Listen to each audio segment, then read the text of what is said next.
오늘은 도쿄에 위치한 아파트 매물을 임장하고 왔습니다. 가격은 3,500만엔입니다. 토지 면적은 23평 정도 됩니다. 방은 1DK로 총 4개입니다. 집의 구조가 정사각형이 아니라 방이 전부 똑같은 형태를 갖고 있지 않습니다. 이 매물은 오너 체인지로 방 4개가 전부 이미 세입자가 살고 있습니다.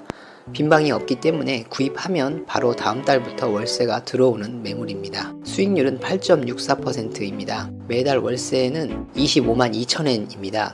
방 하나에 대략 6만 3천엔이 되겠습니다. 1년에 300만엔이 조금 넘는 금액입니다. 만약 풀 대출로 금리 3.9%로 30년 상환한다면 매달 원금 이자 합쳐서 13만 8천엔을 상환하게 됩니다. 월세에서 상환 금액을 빼게 되면 매달 11만 4천엔 정도가 남습니다.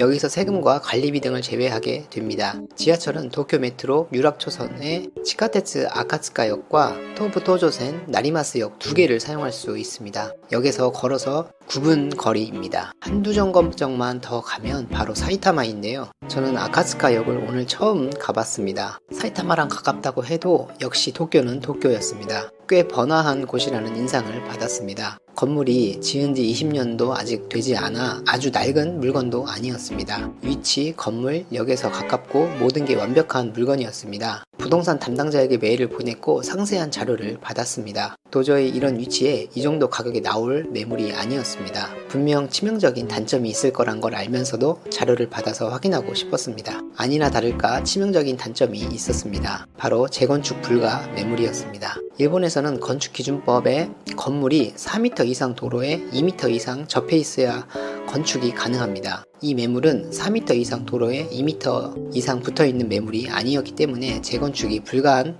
물건이었습니다. 일본에는 이 법이 생기기 이전에 지어진 건물들이 꽤 많습니다. 그렇기 때문에 이런 재건축 불가 건물은 지은 지 50년이 지나도 철거하지 않고 수리해서 사용하는 건물이 꽤 많습니다. 아주 심한 곳은 기둥만 남겨두고 아예 건물을 다시 짓는 수준으로 복원해 놓는 곳도 많습니다. 사실 말이 재건축 불가이지 그냥 계속 건물을 재생해서 사용해서 쓰는 실정입니다. 하지만 투자자들이 아무래도 꺼려하는 매물이기 때문에 가격이 저렴한 건 사실입니다. 이런 매물은 위치가 좋기 때문에 세입자 구하기는 쉽기 때문에 가격만 저렴하다면 구입해도 크게 문제될 건 없다고 생각합니다. 그래서 저도 직접 임정을 가기로 했습니다. 직접 보고 마음에 들면 은행에 심사를 받아볼 생각이었습니다. 주택가이고 가게들도 많고 생각 외로 역에서 가깝다는 느낌을 받았습니다. 이 동네는 집들이 너무 촘촘하게 세워져 있다는 느낌이 들었습니다. 직접 가서 집을 찾는데 30분은 좋게 걸린 것 같습니다. 너무 후미진 곳에 위치하고 있었습니다. 건물 지은 지 그리 오래되지 않아 꽤 깨끗한 느낌이었습니다. 그런데 직접 가서 보니